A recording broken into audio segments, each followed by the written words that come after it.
Saroyan's art in conversation with architecture by Christopher Garcia. The art of William Saroyan has seldom received the attention it deserves. He began to draw as a child, especially during his time at the Fred Finch Orphanage, where he lived for 5 years. Perhaps his early experiences creating art happened at the orphanage, where he noted that he made line drawings with pencils and colorful pictures with crayons. These two types of image would dominate his artistic output over the following 60-plus years.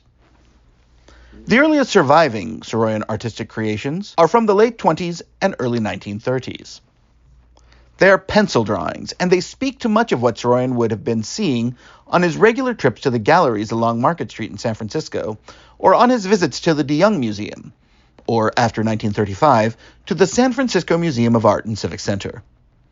The pieces surviving today are remarkable on several levels, and they speak to the time and especially the place where they were created. These drawings fall into two main categories, the round and the straight.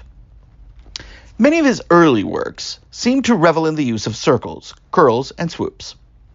The majority of these images appear to have been completely done freehand and are focused on curved, often amorphous forms, though at times delved into at least semi-representational concepts.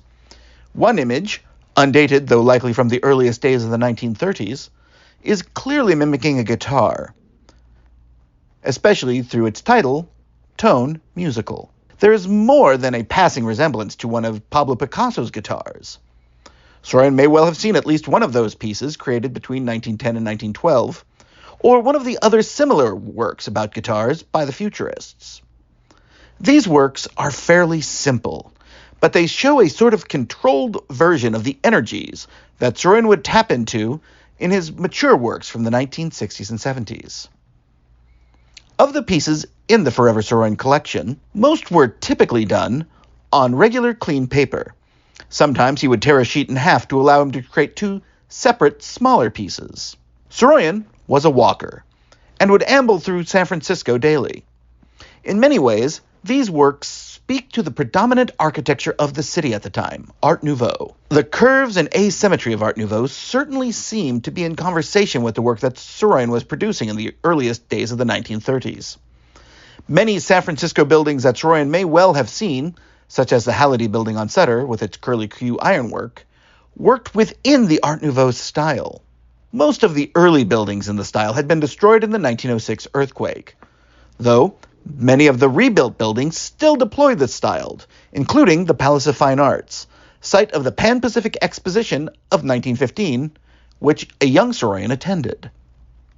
At nearly the same time, Saroyan began a new style of art, clearly related to his original technique, but with a significantly more controlled form. They have even stronger architectural senses to them, though they may appear to be moving away from Art Nouveau and into another architectural style that was becoming more and more dominant across the country, Art Deco.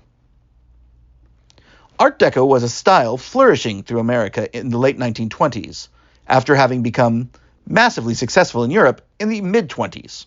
Art Deco took many of the curves that defined Art Nouveau, but used them in a more stripped-down and often symmetrical form. Saroyan would certainly have encountered this style on his walks in San Francisco as well, including buildings in many of his favorite parts of town. Some of the theaters and movie palaces that Saroyan frequented were Art Deco masterpieces. In fact, the few surviving examples of 1930 Art Deco in the city include several theaters that Saroyan would certainly have attended.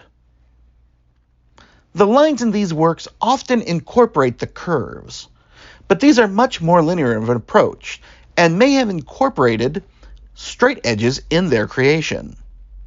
While the curves still appear to be created freehand, many of the straight lines that define the works appear to be exceptionally straight. That alone makes these feel as if they are more architectural than his earlier works. The other aspect that sets these works apart is the fact that they're often drawn on found paper. Saroyan had always used paper that he found in various settings, from hotels to the flower shop and telegraph company where he worked. Here are the first works where he widely used these pages to create art. The largest sorts appears to be the Vanity Fair florist shop.